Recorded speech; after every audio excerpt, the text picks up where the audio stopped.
I'm going to call to order tonight's meeting of the Southborough Youth Commission this March 10th, 2026 at 7:05 p.m. We're going to start with the review and approval of the meeting minutes from the February 10th, 2026 meeting. Did anyone have any comments or any changes to the meeting minutes?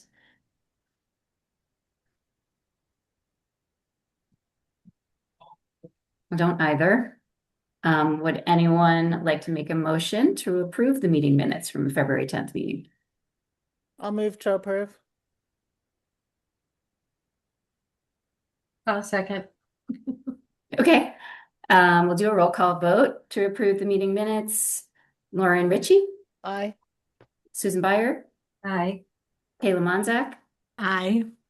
Sarah Mikas, Aye. Nancy Sutton, aye.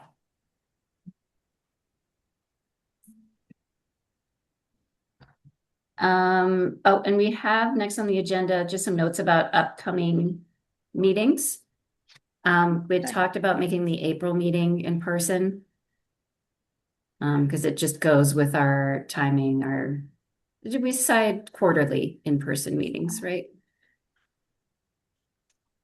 But also it lines up with the voting, right? For Yes, Yep. for it's the Laura Sugarman Whittier Award or the Scholar, no, it's Pontiac. not. I think it's both, right? Or Pontiac? Yes, both occur at the April Okay. meeting, and meeting in person makes it much more logistically easy to discuss and review. So the Ellen Piontek Scholarship and then the Laurie Sugarman Whittier Wellness Award recipient. Sorry, Melissa and Karen are both trying to log in. Oh, okay. Through the. Oh, I see Karen.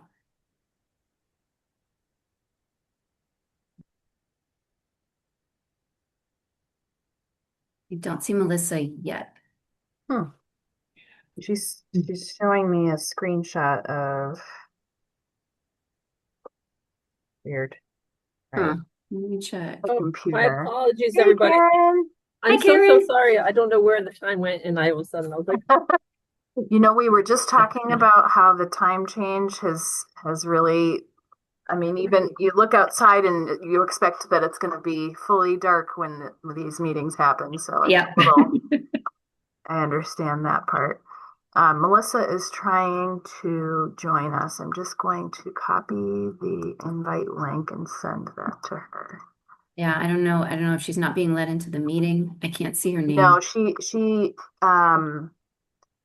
is saying that she showed me a screenshot of her computer and all of the links and the words on her screen are all meshed together, so she can't actually click on the link. So I'm going to just quickly send this to her.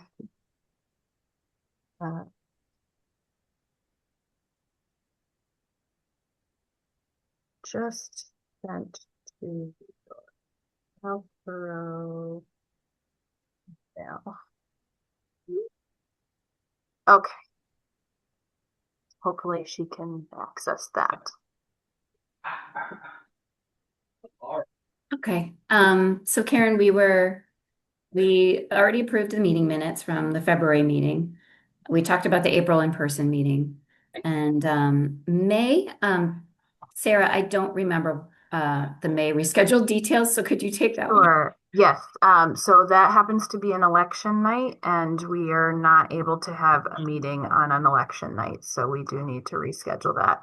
And not something that I think needs to be discussed now, just an FYI, that Janet will be reaching out to figure out an alternate time. Coincidentally, we have been offered a space and a time at Algonquin. We've been trying to partner with Northborough Health and Human Services to offer a youth volunteer fair. And so that happens to be the night. Oh dear, she's having trouble. What is the best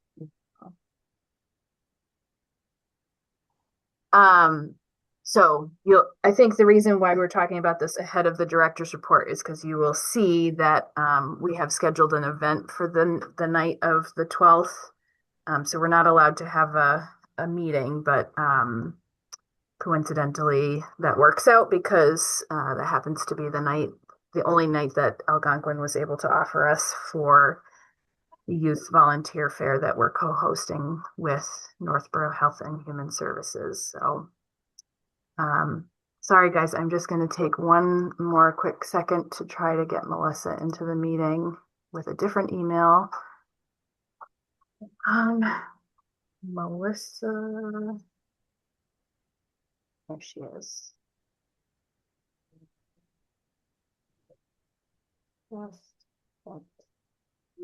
All right. So that is why the May meeting has to be rescheduled. And so again, Janet should be reaching out to do that in the coming weeks.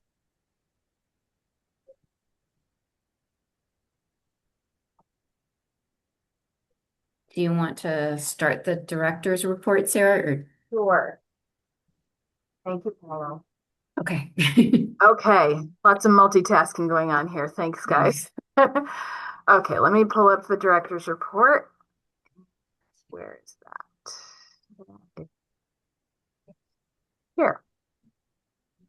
Okay, so we're excited to share that we have an intern lined up for next year. Even more excited to share that it's a male. His name is Cooper Harris, and he's coming to us from Boston University. So he'll be with us for fall of 2026 into spring of 2027. That's exciting. He actually is, I don't know if it's a double major or a concentration, but he's doing some additional work in sports performance psychology. I'm not sure, I'm not getting that title exactly right, but he is also doing some field work at local colleges with sports teams. Really great guy. Think he's going to be excellent with many of the families and kids that we work with. And given his background, something we do every year is we consider what kinds of programs and groups we might be able to offer, given the skills and the background of the interns that we have. So I wouldn't be surprised if he wants to possibly offer something for athletes. We shall see. I mentioned the volunteer fair, so we're partnering with Northborough Health and Human Services, and Algonquin is also involved. The youth volunteer fair is something we've been talking about for quite a while, and we've wanted to do because it's a upstream prevention effort to really keep youth engaged in giving back to their community. It's also a way to prevent at-risk behavior. And it's a win-win for everybody because there's a lot of organizations out there who are looking for youth volunteers. So we're excited to give this a try. Eventually, we might do a volunteer fair that is not just for youth. We know in both Northborough and Southborough, there's a number of boards and committees and organizations who are looking for residents to volunteer their time. And so we thought this was a good place to start. And the Youth Volunteer Fair on May 12th will be in the evening at Algonquin, but it is for both Northborough and Southborough youth and is for middle school and high school age students. So excited to be offering that. Also happy to share that we have applied for and received a grant from the Southborough Cultural Arts Council to continue to offer the Crafty Crew program, which is something we're doing over at Colonial Gardens for the residents there.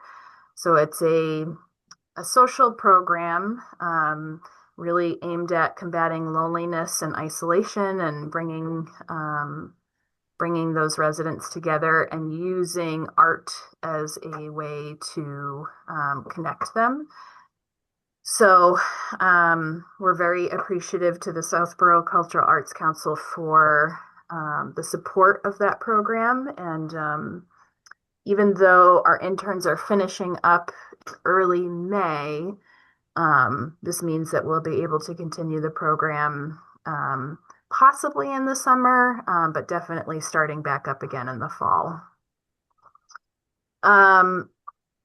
I don't want to steal Karen's thunder too much, but we have an upcoming, a very quickly upcoming event called Nature and Nurture. It's really a Friends of the Southborough Youth Commission event to try to engage the community in their mission and recruit some more talented folks to help out with their efforts. And so It's nurture and network. There's no nature in it. that's a typo. The flyer's right there. I was like, well, we could talk about nature too. Nature but, and nurture. I was trying to Thank figure you for that catching out. that. I'm like, nature. Yeah, we're gonna do some forest bathing. It's gonna be great. No, Everyone's I in a nurturing apologize. mood today. I don't know what I was thinking. Nurture and network, which you can see right next to the Yes. typo is the flyer. Mhm. So we will also be at that to share information about, the great work that Friends does to support the programs that our department offers, and that we wouldn't be able to do what we do without them. So once again, if you're able to attend that event, that would be great. Emily has been hard at work. She's been doing a ton of outreach over at the high school for two things. In February, she was over there doing some healthy relationships programming and outreach with students. Healthy relationships sort of in relation to Valentine's Day. And she worked once again with Northborough Health and Human Services, and this time with the Worcester DA's office to do some presentations in the classroom for students. They were outside of the cafeteria multiple days, multiple weeks, sharing resources, engaging the students in activities on things to look for in healthy relationships and things that might be red flags. And then just last week, the DA's office, in partnership with our two departments, put on a presentation for parents, sort of a complement to the work that was being done at Algonquin. So lots of great work there. And then Emily has been back at Algonquin this week. Last Friday was Global Day of Unplugging. I think you guys might remember that we've each year done an I Unplug To prompt where people share different pictures of themselves with, the different reasons and different activities they use to unplug from screens and technology and what the benefits are of that.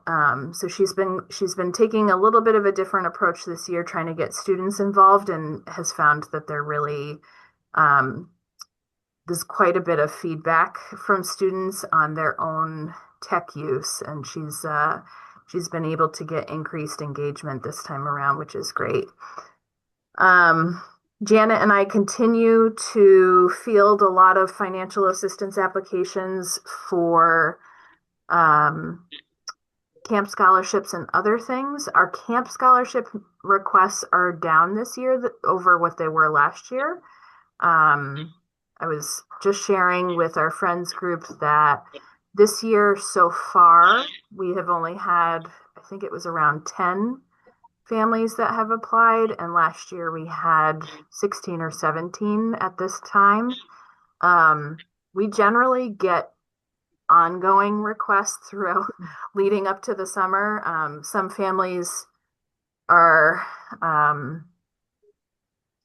really eager to get moving on figuring out summer plans, especially if there's a single parent household and they're trying to figure out how they're going to continue to get to work every day, and then other families sort of don't realize until later on in the spring that they're going to need some assistance. So we're working closely with friends to try to manage those requests and sort of balance that with the funds that are available for camp this year.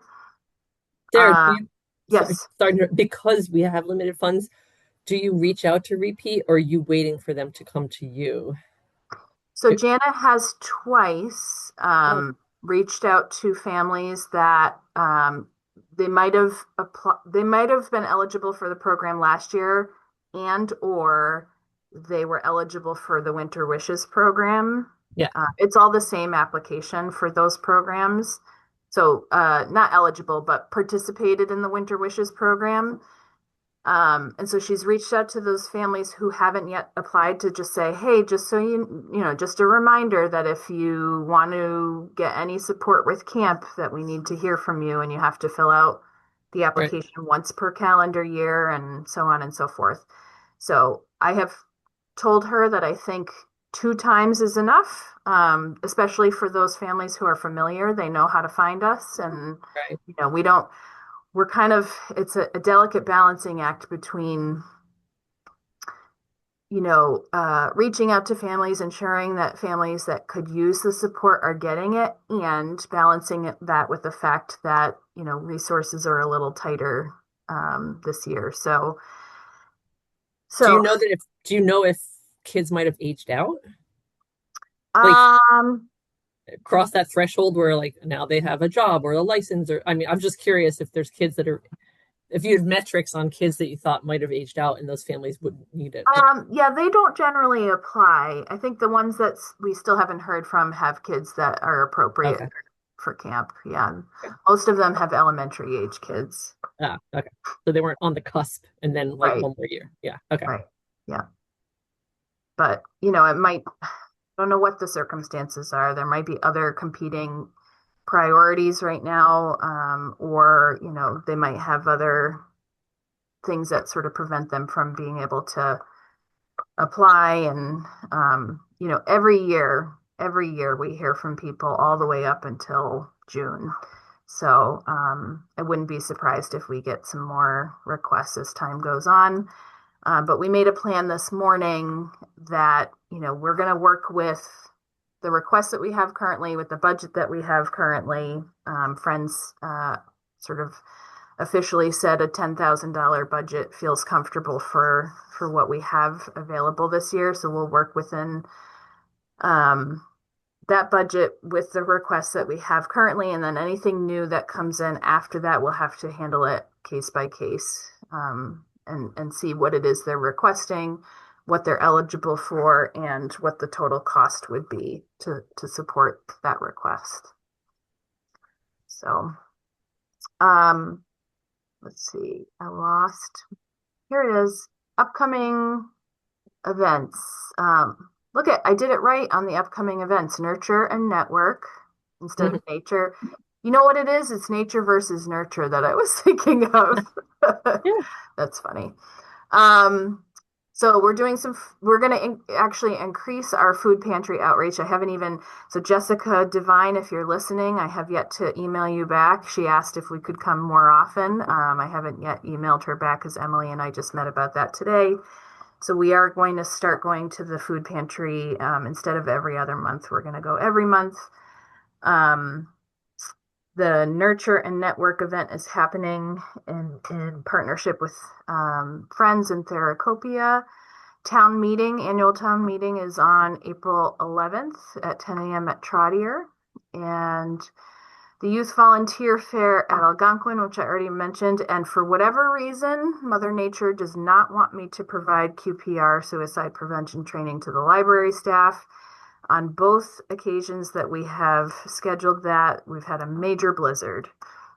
So I'm trying to reschedule with them, and I'm a little fearful of doing so because I don't want to jinx us and have another snowstorm. I thought about maybe doing it in June, and then I said, well, that would be even worse if we had a snowstorm in June. So, but I also had a conversation with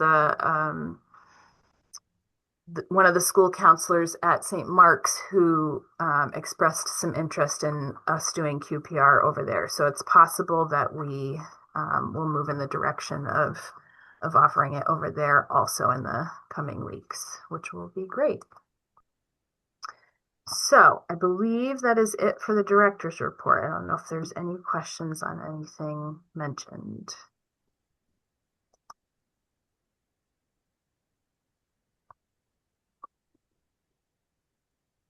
Doesn't sound like it.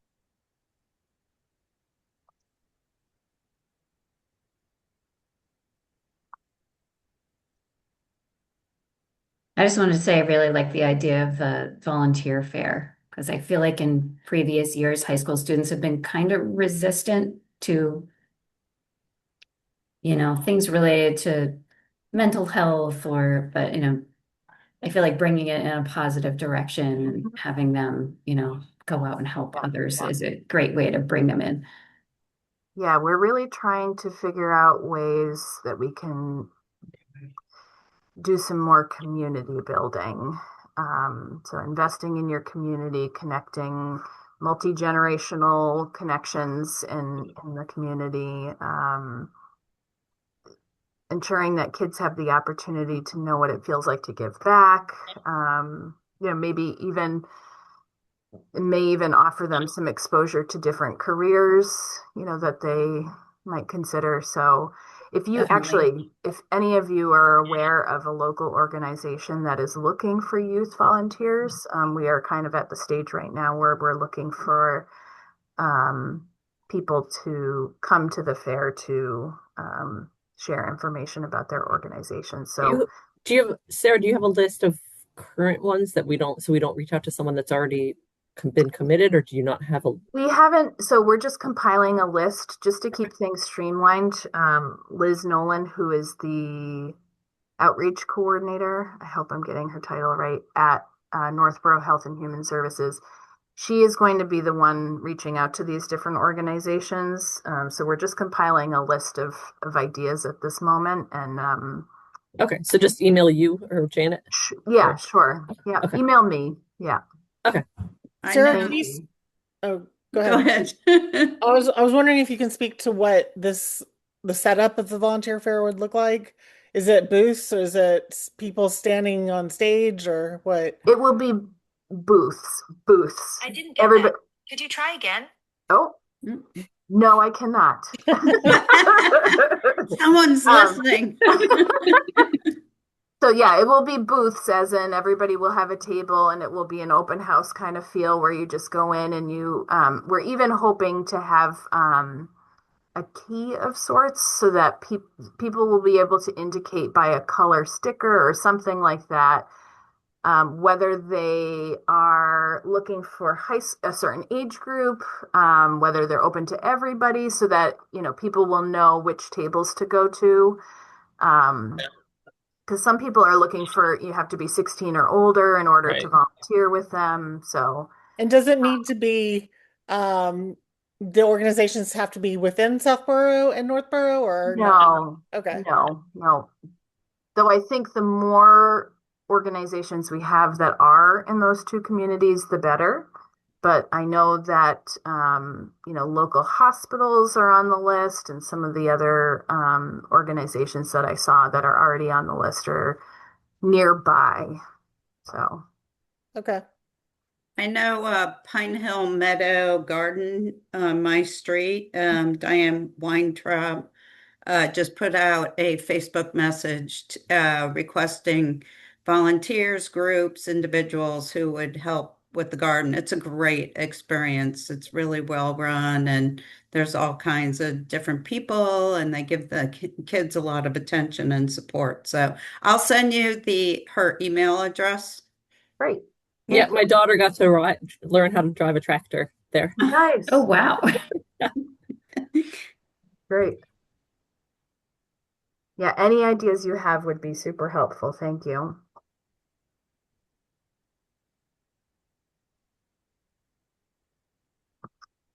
Does anyone else have questions for Sarah about the director's report?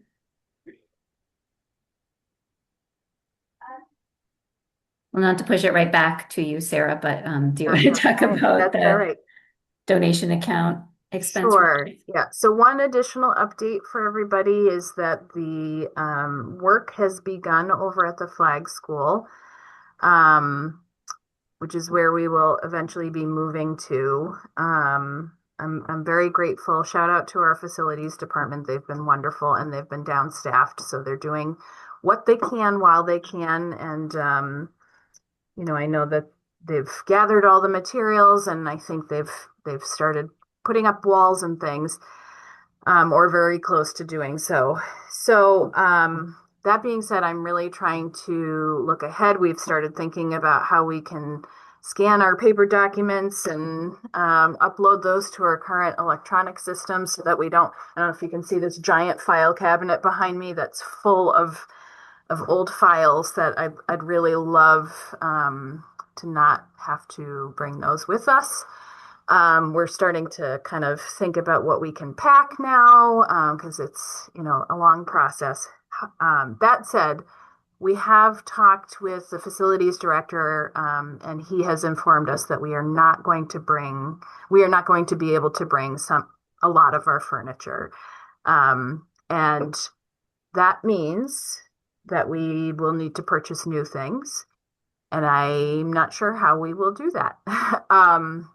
We do have money in our donation account.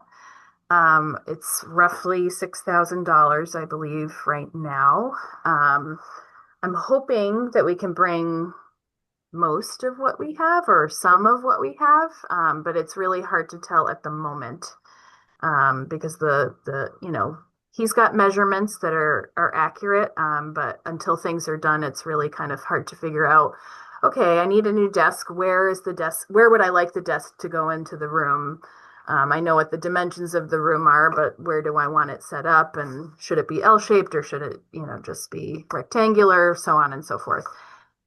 Anyway, my point being, and Kayla, this is an FYI for you. So we have a donation account. So when somebody donates money to the department, we're able to put it into this donation account that is called a revolving fund. So it rolls over year after year, which is great. The way it stands currently, and Lauren, maybe you know the information to this because I couldn't remember, but if it's under a particular amount, the chair of the youth commission can approve that expense on their own. But if it's over that amount, it has to come before the board. Lauren, do you remember what that was? You're going to look it up really fast. I am going to look it up really fast because it's either 250 or 500. I think it's 250. Okay. Either way, this is definitely going to be over that. And so I'm coming to the board to ask if we can use donation account funds to purchase new furniture. I don't know what we're going to purchase quite yet. And so if there was an amount that the board was able to say, we approve use of these funds up to whatever it is, I can tell you more specifically exactly what's in there right now. Lauren, did you find it? I found a paper that Lauren gave me. It's 250. Okay. Okay. Good job. It was a race. Who could come up with it first? Nancy wins. Okay. With Lauren's help. Our current balance is $6,000 and $6,029.56. So I don't know, Is any of that destined for Rhonda or anything? Nope, Okay. it's not earmarked for anything.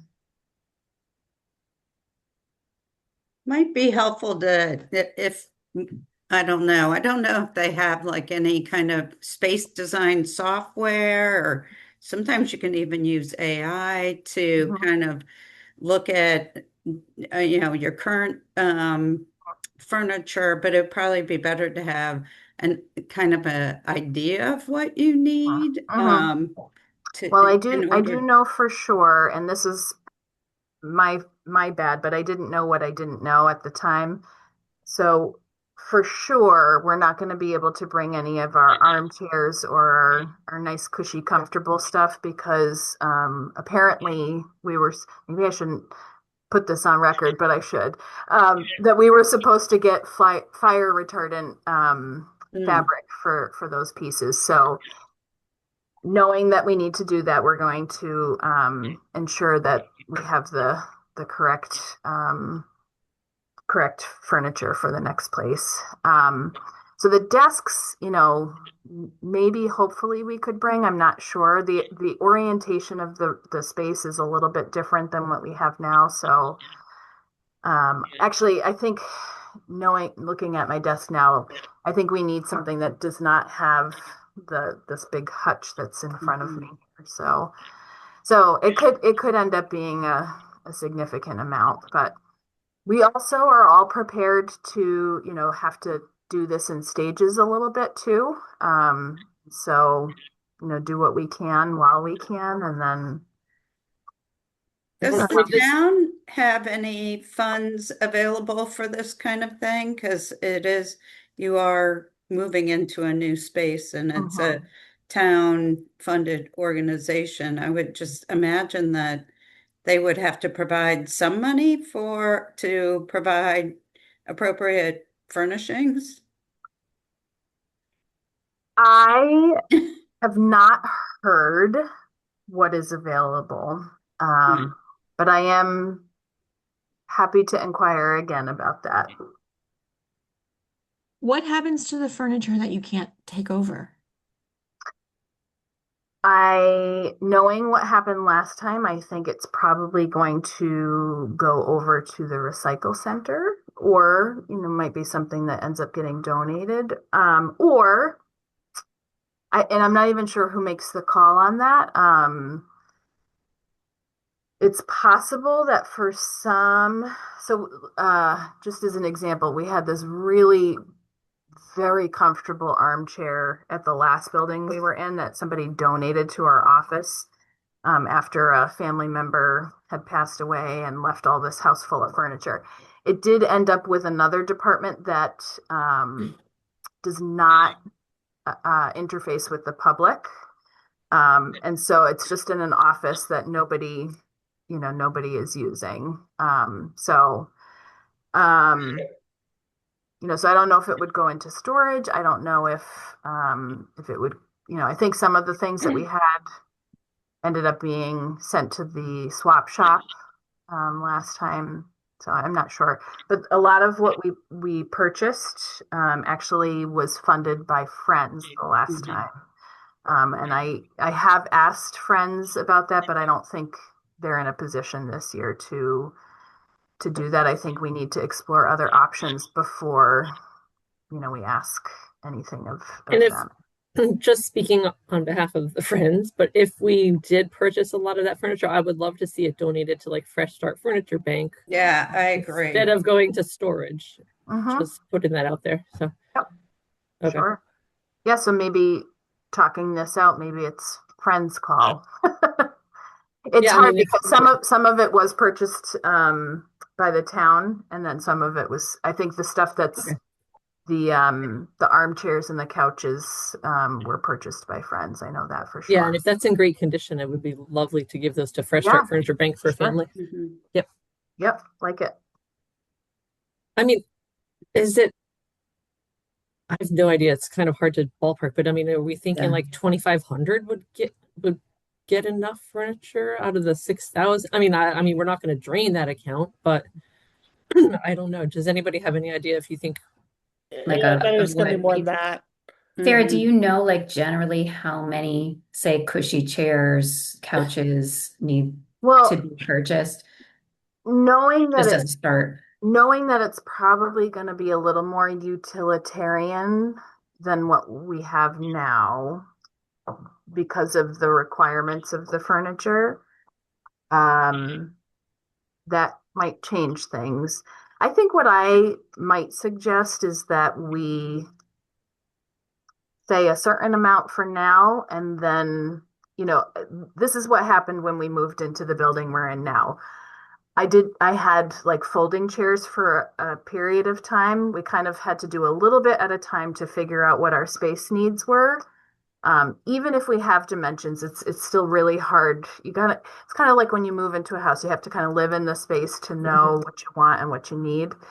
Um, we know for sure we're going to need desks to work at and that we're going to need some chairs.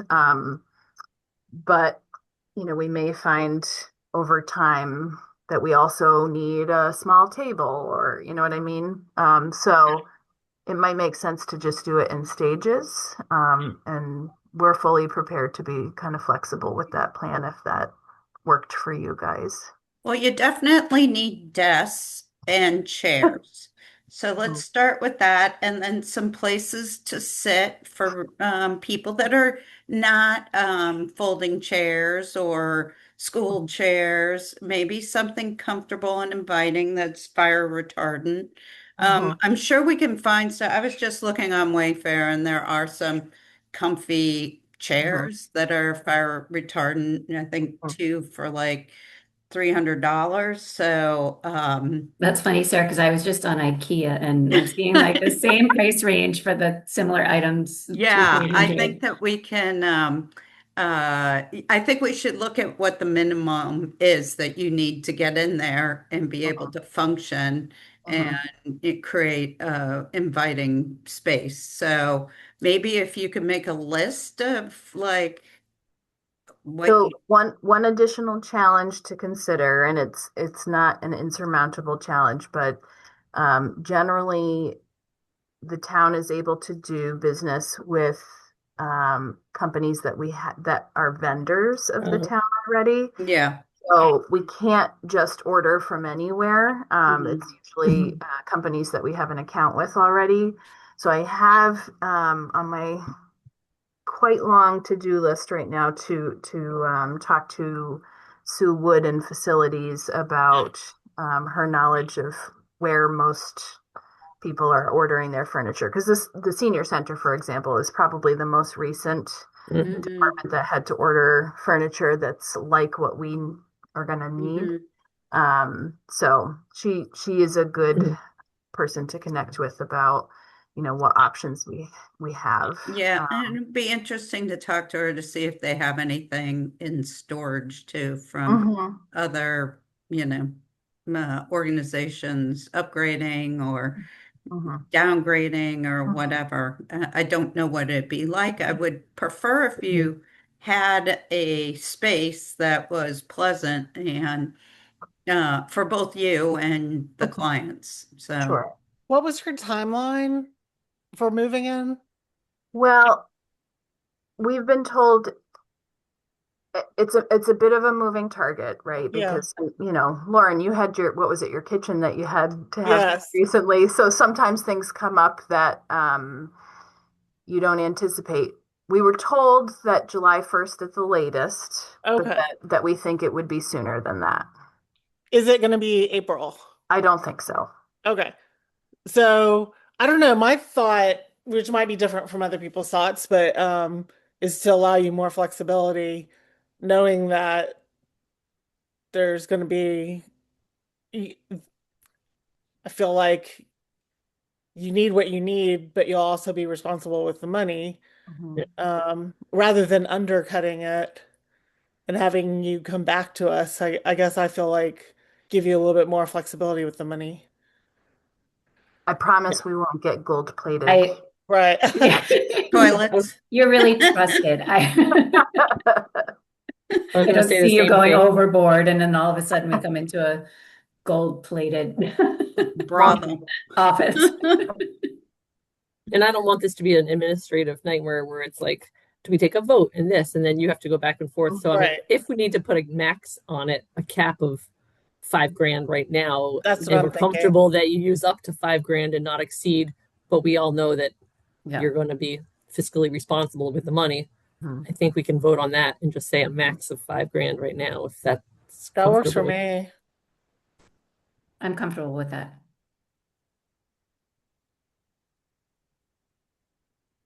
Would anyone like to make the motion? I can try to voice it. I move to approve $5,000 from the donation account for furniture-related expenses for the Department of Youth and Family Services. I second. Let's do a roll call vote. Lauren Ritchie, Aye. Susan Byer, Aye. Kayla Monzak, Aye. Sarah Mikas, Aye. Karen Anglem, Aye. Melissa Shields. I know you are on mute. If you approve, could you hit your raise hand button?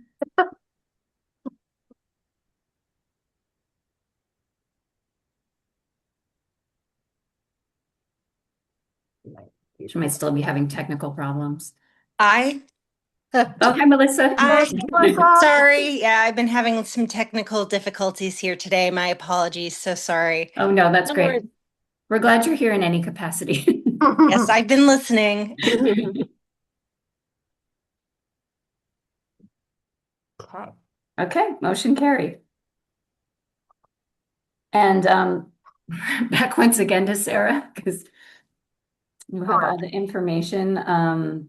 Do you want to review the data from Interface Referral Service? Yes, so I just wanted to bring to the board's attention, and we'll likely need to also share this more broadly. Long after we had already submitted our budget request for FY 27. Am I in the right year? Yes. I had a moment of the other day. I asked Jana, I said, what year is it? But I've been looking at numbers for so long. So we had already submitted our budget request for FY 27, and regardless, I'm not sure that this changes anything, but I wanted folks to be aware our level of usage for interface referral services is quite down right now. So I have included for you the most recent report that we received from them that covers July 1st, 2025 through December 31st, 2025. And we only had 8 cases used. I have to be honest, it's been a little bit difficult to get clarification on what that figure includes, because sometimes that's the number of people that have called. It's not necessarily the number of people that they have matched with the provider. A lot of things can happen between the time that somebody calls and by the time they close the case. Some people see it all the way through. Sometimes they call people back and they can't get a hold of them. They do make a couple of efforts to try to get in touch with a resident when they call to learn more about what their needs are. But after, they have so many cases that they're following up on, they don't pursue it much further than beyond 2 times to try to reconnect with somebody. They may offer some provider names, and that doesn't necessarily mean that the person pursued any of the providers that are on the list. So there's a lot of variation in terms of what were the actual outcomes for these 8 people. But besides that, you can see from that report, if I can find what I'm looking for here. Oh dear, too many things are open. You can see over the years that 8 is pretty low. Please note between June 1st of 2024 and June 30th of 2024, we were trying to get off of the calendar year cycle and get into a fiscal year cycle. So we had to have a little bit of a shorter period there. So I would ignore the 2, but we've had numbers as high as 43 at one point, and it's been going down. I did connect with my counterparts in neighboring communities to find out that everybody's numbers are going down. It's not just a reflection of Southborough. Some communities do more to advertise interface. Some communities don't have to do anything to advertise interface. We generally talk about interface anytime somebody calls to inquire with us about our services, our mental health services. Sorry, by the way, is everybody familiar with what interface is? Kayla, are you familiar?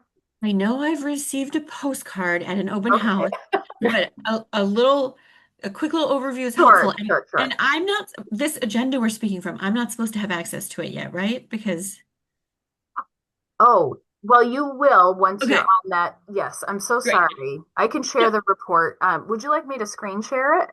Um, whatever it's just more me making Oh, sure that I'm not missing anything just no, yet, no, no. but What will I can just follow along for now. Sure, sure, sure. What will happen moving forward is that you will get the agenda and the meeting packet each time.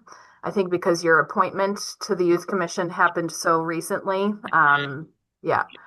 So, I'm sorry, what And was I saying? just give a little quick blurb about interface. Oh, what Interface is. So Southborough has a contract with Interface Referral Service, which is offered through William James College. Any subscribing community, when a community subscribes, it means the residents of that community can call into Interface Referral Service and get support finding providers for mental health services, psychiatry, neuropsych evaluations, essentially a variety of different mental health services. And so what they do is they have an extensive database and frequent contact with the providers that are on that database to make sure that their information is up to date. Anybody that has tried to find a provider on their own has experienced the frustration of going to a website, seeing that they're accepting new patients, giving a call to that provider and finding out that no, that's not in fact true because they haven't yet updated their website. We've had a few people before Interface, we used to do this ourselves and try to help people find long-term providers. And I can't tell you how daunting it was. We had people that were listed on the website who had actually passed away or people who had retired from practicing. And so Interface, they're not magicians. They can't create openings where they don't exist, but this is all they do is the legwork of ensuring that they have accurate information and helping people with their search. So they collect, when a resident calls, they collect all of the information about their search criteria, what kind of insurance they have, what kind of support they're looking for, day of the week, time of day, all of those. There's upwards of 8 to 10 variables for each search. And so they assign a caseworker who helps residents find providers that meet most of their criteria. So before we had Interface, like I said, Megan and I had our own personal experience with this, and it's very challenging. It's almost, if not impossible. That said, I did want to mention, that the numbers were down. I do have a meeting with our contact at Interface coming up in a couple of weeks to talk about the next contract. Some communities have moved in the direction of what's called I think this is what it's called, a gatekeeper contract, where you cap your contract at a certain number of referrals. So you have more control over what the cost of your contract is. So let's say you said, we can only pay 10,000 for the contract. And so Interface would say, okay, well, that affords you 20 referrals. And so instead of people being able to freely contact Interface, they would have to come to us first. And then we would have to evaluate what their needs are and sort of make a decision if we would, send them on as one of the referrals, or if they would stay with us, or if there was something else that we could offer or recommend. So that's one way some communities have sought to address it. I mean, the other thing is, we are one of those communities that up to this point, we have not done a ton of advertising about interface referral service other than talking about it with every family that contacts us for mental health support. And so we could do more of that and see what happens with the numbers. Sarah, why do you think that? I thought that was an interesting, reduction over time. And I think that a lot of organizations jumped onto the interface referral services during COVID because it was such a squeeze in terms of providers and needs. And it was just, terrible time in terms of getting behavioral health services. But I can't imagine that. I mean, I know there's people out there desperate for referrals and mental health services. So I don't know. Do you have any introspection? Have you seen? I do. I have some theories. Well, first of all, we have to stop doing such a good job over here. Exactly. Everybody's fixed. We're all better. I'm just kidding. No, so one thing is that I know that there's becoming a shortage of providers. More and more folks are leaving the field, which I do think means that people are getting so frustrated or exasperated that they're, we saw a huge uptick in people using mental health services during the pandemic, like you said, Sarah, and I think that was a trend that carried for quite a while, and I think that trend is down. I also wonder about, there's a variety of tensions that we're all experiencing in some way or another that, like the real height of the pandemic, there was actually a huge decrease in requests for support because people were just kind of hunkering down and taking care of their basic needs and really, pursuing therapy or mental health services was kind of almost too much to tolerate. And so I wonder about that. Beyond that, I have a hard time sort of figuring out, why the numbers are down. But once again, I did reach out to all of the directors that I have relationship with that are in the Metro West area, and everybody's numbers are down. Yeah, that's interesting because I would have expected them to stay the same or be higher. Right. I will say, our numbers, the number of people that we're serving here is not down. It's the same. Yeah. So, maybe access, I'm thinking that maybe the supply of practitioners is up and access, people are able to find a provider on their own. I don't know. But that's the thing is that the trend is that people are leaving the field. Yeah. And that there's actually fewer. So that's hard to make sense of. But, So what is our current cost? So the contract that we're in right now was 15,000 for unlimited. Yep. 15,000 a year. 15,000. 15. Yeah, 15 per year. 15,000 for the year. Yep. Okay. Yeah. And we've budgeted that for we budgeted that same amount for FY27. Yeah.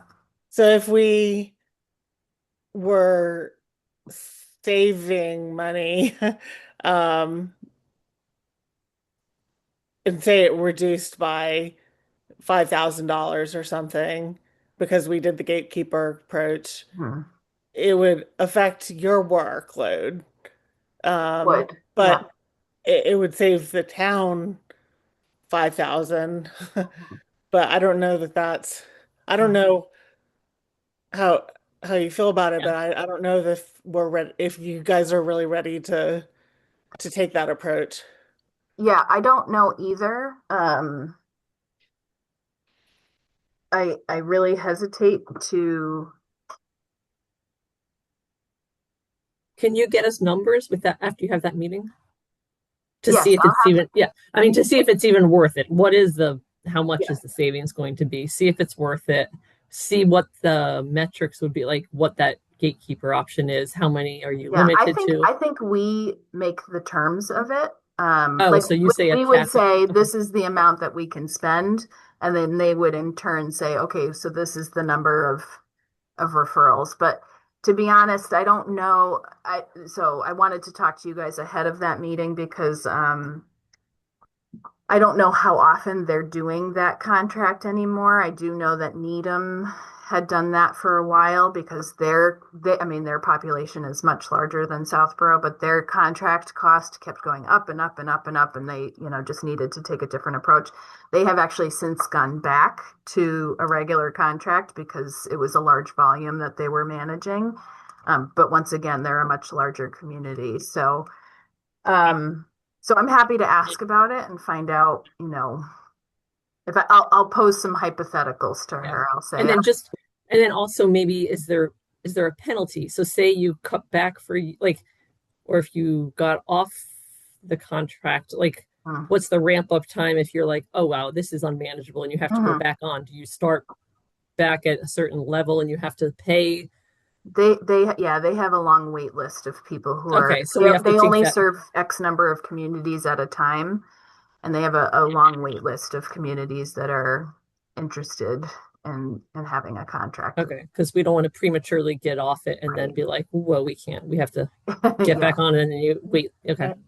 Yeah. And just to explore the possibility, I think it's not a good idea, but what are Yeah. your thoughts on not spending any money on the contract at all and having to do that work yourself again for 10 people a quarter? Um, it it it No, it right? was pretty impossible to Yeah. do that work. I mean, I would say, we had no more tools or resources than the person who was in front of us. Mhm. And so it actually took away from our ability to support the resident to the fullest capacity because it's incredibly time consuming making all those calls and the fact that they have this entire organization who's dedicated to just helping people find openings. So it was a huge relief to have it. And I think we would either not have it and not recreate it ourselves and leave residents to, navigate it on their own. We offer some tips and tricks and, resources that are free to them. Or we tried the gatekeeper model or keep things as it is. Well, you're meeting with Interface, but it'll be interesting to get their feedback about, it sounds like other suburban communities are seeing the same kind of trend. Maybe they would have some insight into it. My gut feeling is to keep it the same Yeah. for the next fiscal year. And then if the trend continues to either, level off at a low number per 6-month period, then we can revisit it. I would agree with that. Me too.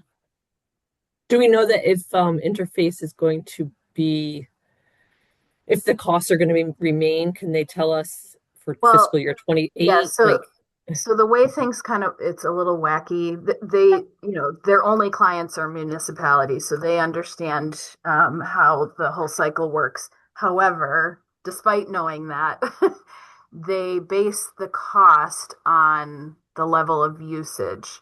So even though we've already submitted our budget request for FY27, we're having our meeting about what the contract is going to cost for FY27 now.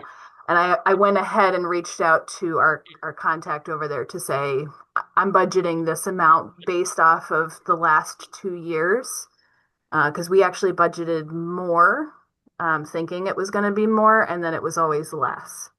So I went ahead with the lesser amount this time based off of the fact that I had those previous 2 years to go off of. So I think I I also, not that it's my vote, or you guys are the ones sort of saying yay or nay or whatever support you want to offer, but I like that idea of I think we need another report under our belt to sort of compare it to. Are we continuing in this downward trend? This is a little bit of an anomaly.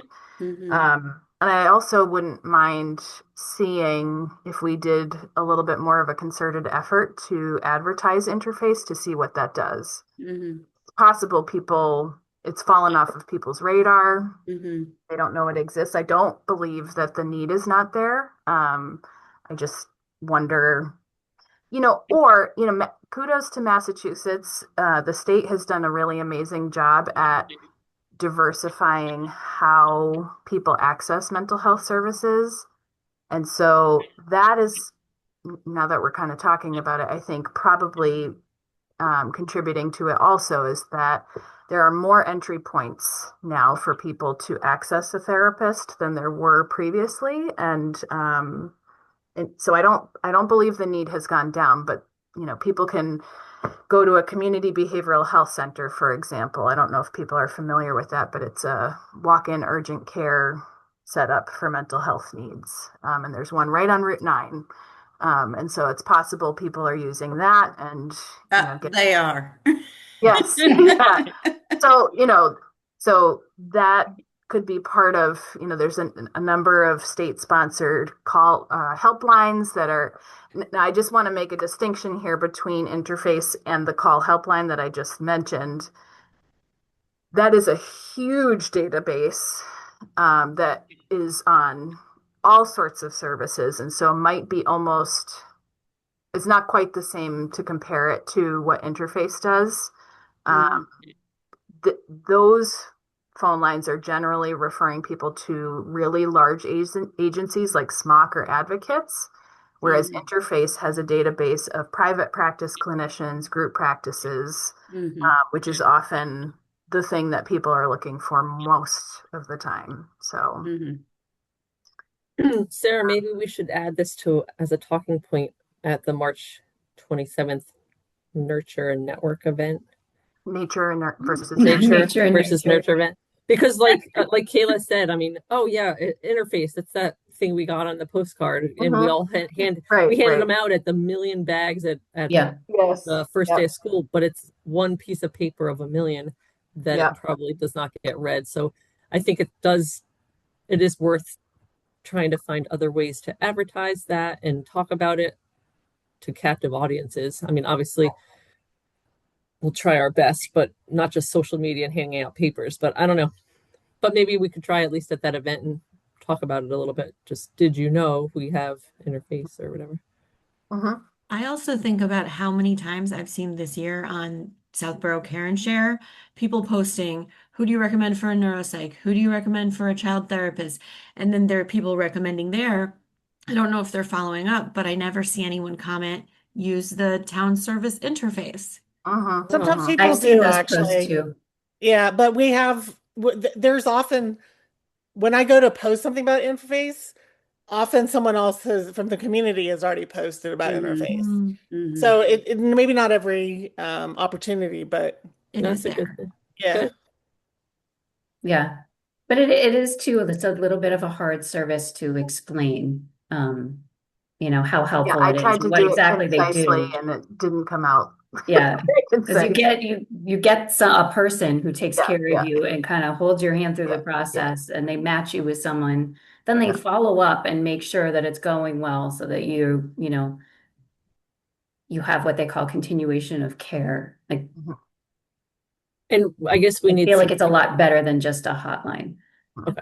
As long as we've had some good experiences. I know that there I believe people have had some frustrations with it. Yeah. I mean, so obviously there's good and bad with everything. But. Sure. Yep. Well, it's a frustrating process to begin with, to be in a place where you're really in need and very worried about yourself or someone else, and then to need help and to be told the earliest you can get help is 3 months from now, it's really challenging. So, and they do their best to meet most of people's search criteria, but even then, sometimes they can only meet two of the variables and the other, so and a lot of providers have, since the pandemic, have moved their practice exclusively online, which doesn't work for a lot of people, especially kids. So a lot of practitioners don't take insurance too now, so that too. Yeah, it's a big challenge. Yeah. Okay, I went to write something down, and I said, make sure.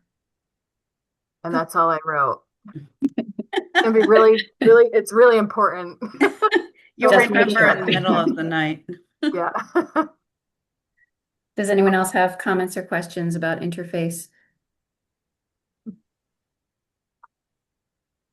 And if not, Karen, would you like to give the Friends update? Sure. I will keep it brief because I know everyone's got to want to go on with their evening. But like Sarah mentioned, we're having this nurture and network event.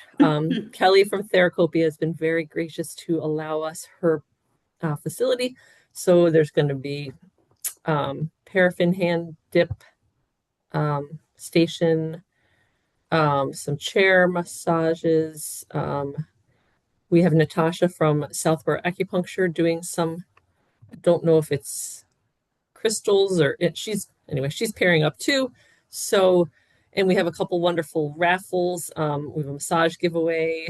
B-Tone, the new Pilates studio in town, is going to give a 5-pack away. So anyway, we're trying to drum up as much interest in that open house event. It's not a 2-hour you have to stay. It's from 5 to 7. Just come. Sarah's going to give a little talk about the department. I'll talk about Friends, or we're going to try to recruit some new members. If anyone's interested, tell them what we do with Friends. We would love your support to come. I know Nancy said you'll be there, correct? Nancy, myself, Sarah, and you have a couple people from your department, Sarah? Possibly. I need to follow up with them, Okay. but I'm pretty sure at least one. So if anyone else is able to come, that would be wonderful. Just, to just be there, support the department, talk about, well, we don't need to fill our youth commission board member anymore because we got Kayla. So I'll be in Japan, but I'd love to be there. Well, I'm going for my nature. That is unacceptable, Sarah. Unacceptable. So if anyone else wants to come, and also please share about the event. If you cannot make it, Sarah, tell friends about it. Put it on social media. We have a couple weeks. I didn't want to do it too early because I know people are like, but now that we're into March and it's March 10th, so it's 2 weeks from Friday, correct? Yeah. And I just give an impassioned plea again about the importance of Friends to the department, that we can't, a lot of the really important programming that we offer is not at all covered by our operating budget, and that Friends is instrumental in enabling us to do the emergency fund in town. Also, I shout out to our trust fund committee because they fund that and work in partnership with Friends on that. But also our Winter Wishes program, the Camp Scholarship program, and other incidental things that come up. We really wouldn't be able to do a lot of the things that we do for some of the most vulnerable people in town. And so we appreciate their support, and they appreciate more volunteers. Yes. We just also need some new faces, some new ideas. We get creative ways to fundraise that aren't so labor intensive and involve, huge planning, but can maybe make some money to impact and help with more camperships next year. So, and I think that's the only update really. So, okay. Very much looking forward to the paraffin hand wax. Where's that? Now the spring service is here, coming? my hands need some help. I'm sorry, Who's what, providing Lauren? who's providing that service? The Therapia parapet. themselves. Oh, they Therapia. do it? Okay. Yep. Yeah, so Yep, they're so- donating their space for the event and they're donating their staff's time, which is very Huge shout out to Therapia. Very, Yeah, very it's generous. so nice of them. And also Natasha from Southborough Acupuncture. So it should be a fun evening. Okay, so we're gonna tell all our friends about friends. Yes, tell all your friends about Tell the friends. friends about friends. On that note, does anyone want to move to adjourn? I move to adjourn the Southborough Youth Commission meeting at 8:15 p.m. I second. Okay, roll call. Lauren Ritchie, Aye. Susan Byer, Aye. Kayla Monzak, Aye. Sarah Mikas, Aye. Karen Anglin, Aye. Melissa Shields, Aye. Nancy Sutton. Aye. Welcome aboard, Kayla. Thanks for coming, everybody. Yes. Yeah. Good to see Thanks for making it to you. the meeting. Take care. Looking forward to right. in-person in April. Yes, Yes. me too. Yeah. Stay tuned. Janet will send more details. Okay. Perfect. All right. Good night, everybody. Spring. Bye. Take care. Have a good night. Night.